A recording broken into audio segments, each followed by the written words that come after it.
talk about Indian theatre. Now, be it Natya Shastra or Natya Veda, both of them have their origin in the Indian drama or the Indian theatre. You have a history of Indian theatre that was laid down, and some of the most renowned dramatists include Kalidas, Ashwaghosh, and we have the whole list here. Initially, it was believed that Sita Ben or Jogi Mara represented some of the world's oldest amphitheatres across the globe, and all of our four Vedas combined, along with the Natya Shastra and the Natya Veda, together explain the various dramas and the theatre aspects. Now, Vijay Tendulkar is considered as one of the new dimensions in the concept of theatre and the beginning of theatre.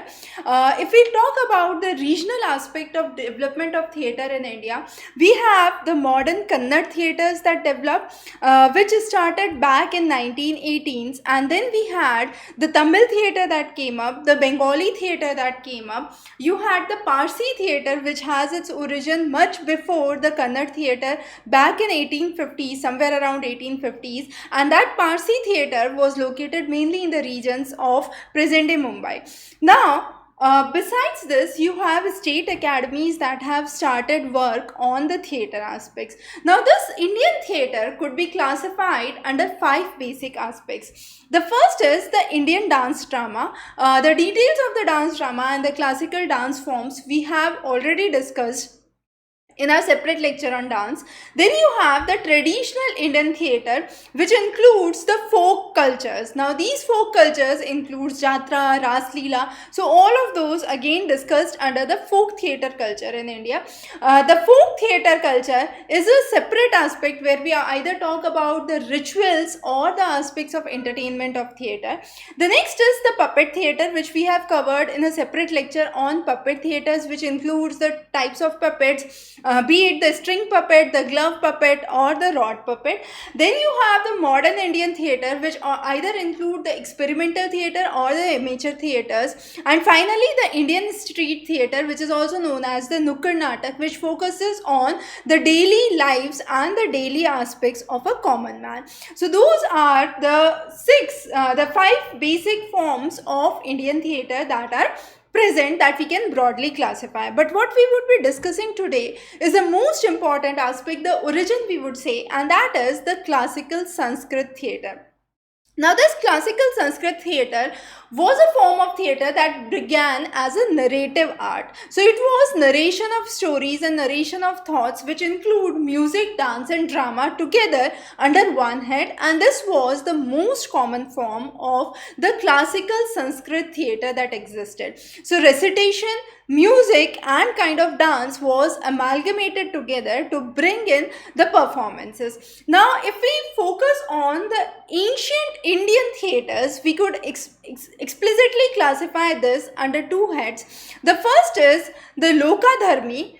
Lokadharmi talks about the kind of real depictions of the life scenarios, and the second is the Natyadharmi. Natyadharmi, Natya as it means kind of movement from the real scenario to a kind of play, which is based with narrations, we could say, and symbolism.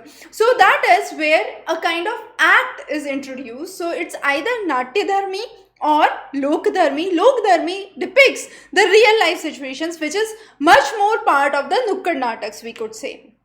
So that was the 2 forms of the ancient Indian plays that were generally conducted. Now, to describe the dramas, you have 3 basic aspects that were covered. The first is the Rupak, which is the outline or how it actually forms.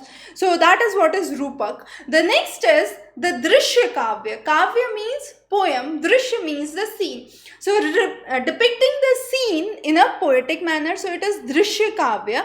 And the next is the Paksha Kavya, Preksha Kavya. So Preksha Kavya talks about how the narration goes on. Now, if we talk about the ancient Sanskrit drama, Sariputra Prakaran was one of the works that was done by Ashwaghosh. Usually there is a 9-act play that is conducted. and most common plays were during the 5th and the 4th and the 5th century BC. And since then you have this idea of drama and play that have worked over the years. Now if we talk about various good examples of drama, some of those are Mudra Rakshas by Vishakha Dutt, you have Ratnavali by Harshvardhan. So those are some of the classic examples of the Indian drama that basically talked about the lives of the people then. Now this whole story of drama focuses on various types of Sanskrit traditional dramas, and we have the 10 classifications which are given here. Now if we look onto the focus of Natya Shastra, it includes two important aspects. The first is the Natak and the second is the Prakaran. Now Natak is a category which basically talks about the various sentiments. It could be heroism, it could be emotional sentiments, it could be love sentiments. So all those sentiments were part of the Natak. The next important thing, and this whole Natak was divided into 5 to 7 acts. The next important part of the Natya Shastra was the Prakaran. Now Prakaran was where the author tries to tell a story. Now this story revolves around the two main characters. We could consider those, if we try to relate it to a modern day movie, we could connected to the hero and the heroine. So everything rotates around that, and that was the idea of Prakaran under the Natya Shastra or the traditional Sanskrit form of dramas that was there. Now, under these types of classical dramas, let's talk about Anka. Anka means an act. Now, this is a series of incidents that used to take place and they were related to the major character. But this whole concept of Sanskrit drama or the Sanskrit theatre slowly and gradually declined.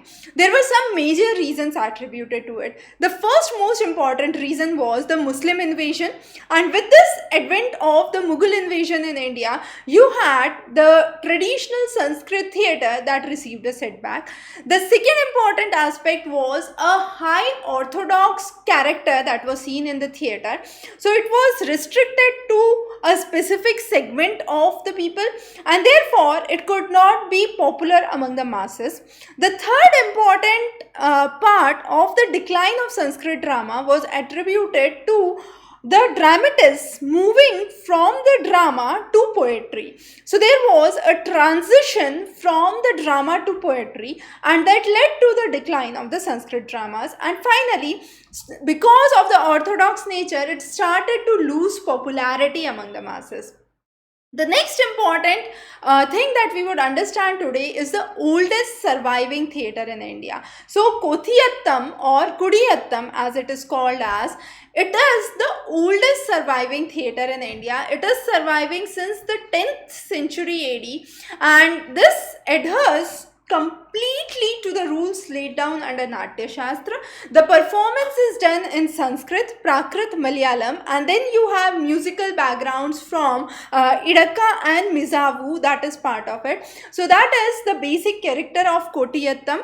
Again, all the characters play with the Nirvahan, and this Kotiyattam was officially recognized in 2001 as a kind of oral and intangible heritage under UNESCO. So recognized by UNESCO, branch of United Nations, and therefore this is very important for you to know.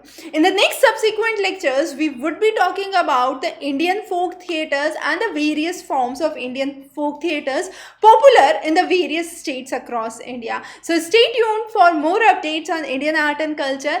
Have a wonderful day ahead.